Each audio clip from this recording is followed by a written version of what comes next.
Assalamualaikum warahmatullahi wabarakatuh. Salam sejahtera untuk kita semua. Terima kasih sudah berkunjung di video ini. Pada kesempatan kali ini, pencari ilmu akan membahas topik yang sangat menarik dan bermanfaat, yaitu epistemologi Ibnu Taimiyah, menjembatani wahyu dan akal. Semoga video ini bisa memberikan wawasan dan inspirasi untuk kita semua. Bismillahirrahmanirrahim. Di era ketika klaim kebenaran lalu lalang dari semua arah, dari algoritma media sosial, mimbar dakwah, hingga podium ilmiah, pertanyaan besar kembali mengemuka. Dari mana sebenarnya manusia memperoleh pengetahuan yang pasti? Apa yang membuat kita yakin bahwa sesuatu itu benar? Dan lebih penting lagi, adakah titik temu yang damai antara keyakinan agama dan rasionalitas? Pertanyaan ini bukanlah hal baru. Ia telah menghantui para pemikir sepanjang sejarah. Tapi seorang tokoh Muslim abad ke-14 bernama Ibnu Taimiyah menawarkan satu jawaban yang radikal sekaligus membumi. Sebuah upaya orisinal untuk menjembatani jurang antara wahyu dan akal, antara teks dan realitas, antara iman dan pengetahuan. Ibnu Taimiyah membangun teori pengetahuan yang sangat khas, bukan dengan meniru filsafat Yunani atau teologi rasional kalam, tetapi justru dengan menafsirkan ulang khazanah Islam klasik secara kreatif dan sistematis. Di jantung pemikiran epistemologis Ibnu Taimiyah, terdapat satu konsep yang tampaknya sederhana, tapi sangat strategis. Dalam dunia keilmuan Islam, tawatur dikenal sebagai metode untuk memastikan keaslian hadis, yaitu ketika suatu informasi diriwayatkan oleh banyak orang, dari generasi ke generasi, dalam jumlah besar yang mustahil berbohong atau keliru bersama-sama. Biasanya, konsep ini terbatas pada validasi teks-teks keagamaan. Tapi di tangan Ibnu Taimiyah, tawatur menjelma menjadi fondasi seluruh sistem pengetahuan manusia. Ia tidak hanya menjadi alat untuk membenarkan hadis atau ayat, tetapi juga menjadi jaminan atas semua bentuk pengetahuan yang diperoleh manusia, baik melalui indera, akal, pengalaman sejarah, hingga kesepakatan kolektif umat manusia. Menurut Ibnu Taimiyah, jika seluruh umat manusia tanpa konspirasi atau koordinasi sepakat tentang sesuatu, maka kita berhak menyimpulkan bahwa hal itu benar. Misalnya, bahwa api itu panas, bahwa dua objek tidak bisa menempati tempat yang sama dalam waktu bersamaan, atau bahwa manusia cenderung mencintai kebenaran dan membenci kebohongan. Semua ini, menurutnya, adalah bentuk tawatur fitri, pengetahuan yang dijamin oleh kesepakatan alami manusia.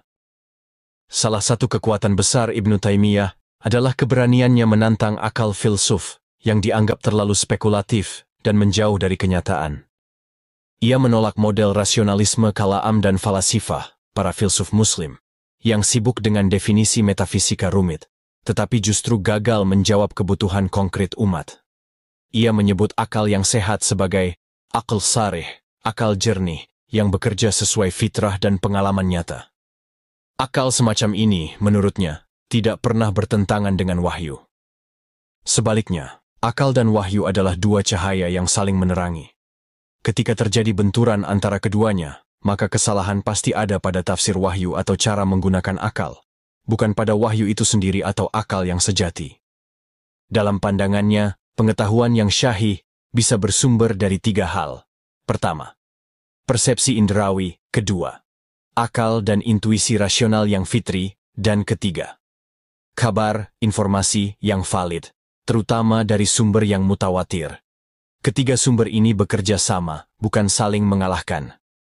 Unsur penting lain dalam sistem pengetahuan Ibnu Taimiyah adalah konsep fitrah, yaitu kecenderungan alami manusia menuju kebenaran.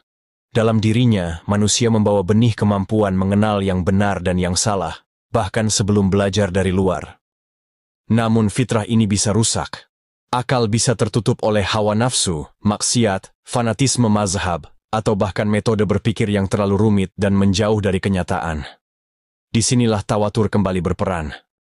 Ketika seorang individu mulai meragukan kebenaran intuitif karena terlalu terpengaruh oleh filsafat atau logika spekulatif, maka Ibnu Taimiyah mengajak kita untuk kembali melihat kesepakatan umat manusia. Apakah ada satupun manusia waras yang benar-benar meyakini bahwa api itu dingin, atau bahwa benda bisa muncul tanpa sebab? Ia menyebut ini sebagai tawatur fitrah insaniyah. Ketika seluruh manusia waras sepakat atas satu kebenaran dasar, maka inilah pengetahuan yang paling kuat, bahkan lebih kuat dari argumen logika abstrak. Salah satu kritik tajam Ibnu Taimiyah ditujukan kepada mutakallim, teolog, seperti Al-Razi yang mengatakan bahwa Tuhan tidak berada di dalam atau di luar alam semesta. Bagi Ibnu Taimiyah, ini adalah penyangkalan terhadap logika paling dasar, karena menurutnya, setiap entitas pasti memiliki posisi eksistensial. Ia ada di dalam sesuatu, atau terpisah darinya. Ketika Al-Razi berargumen bahwa tidak mustahil bagi Tuhan untuk berada di luar kategori dalam dan luar, Ibnu Taimiyah menjawab dengan tajam, ini bertentangan dengan fitrah manusia, yang secara naluriah memahami bahwa ada itu selalu memiliki sifat eksistensial tertentu. Dan jika seluruh manusia, melalui akal sehat dan pengalaman mereka meyakini hal itu, maka tidak boleh dibatalkan, hanya karena akal seorang filsuf memikirkan alternatif yang mustahil. Gagasan Ibnu Taimiyah masih relevan hingga saat ini. Di tengah krisis epistemik global, ketika semua orang merasa berhak mendefinisikan kebenaran versi mereka sendiri, pendekatan Ibnu Taimiyah menawarkan keseimbangan antara akal dan iman, antara pengalaman dan teks, antara pengetahuan individual dan konsensus publik. Ia mengajarkan bahwa ada kebenaran yang tidak perlu dibuktikan melalui perdebatan panjang, karena sudah diakui bersama oleh umat manusia secara spontan, bahwa logika sehat tidak boleh dikorbankan demi mempertahankan dogma rumit. Dan bahwa wahyu tidak harus berseteru dengan akal, justru keduanya berasal dari sumber yang sama, Tuhan. Dalam konteks ini, tawatur bukan sekadar metodologi ilmiah, tetapi juga filosofi sosial. Ia menunjukkan bahwa kebenaran sejati tidak lahir dari individu yang mengisolasi diri dalam menara gading pemikiran, melainkan dari kesadaran kolektif umat manusia yang hidup, merasa, dan berpikir bersama. Disinilah letak kejeniusan Ibnu Taimiyah. Ia tidak membebani umat dengan teori, tetapi memandu mereka kembali ke jalan akal jernih dan fitrah yang bersih. Ibnu Taimiyah bukan sekadar polemis ulung atau tokoh kontroversial yang gemar mengkritik. Ia adalah arsitek sistem pengetahuan yang kokoh, berbasis pada akar tradisi Islam, tapi terbuka pada akal sehat dan pengamatan kuat. Hari ini, pelajaran dari Ibnu Taimiyah sangat jelas. Jangan tergoda oleh kecanggihan argumen yang kehilangan intuisi. Jangan juga puas dengan keyakinan yang buta terhadap dalil. Pengetahuan sejati lahir dari keseimbangan antara akal, wahyu, dan kesadaran kolektif manusia. Di tengah hiruk-pikuk zaman, Ibnu Taimiyah mengajak kita untuk kembali mendengar suara paling jernih dalam diri, suara fitrah, dan kadang, disitulah letak kebenaran yang paling sunyi, tapi paling meyakinkan. Demikianlah penyampaian dan penjelasan tentang epistemologi Ibnu Taimiyah. Menjembatani wahyu dan akal. Semoga bermanfaat. Jangan lupa like, share, dan subscribe, agar saya lebih semangat lagi dalam berbagi ilmu dan informasi yang menarik lainnya. Terima kasih.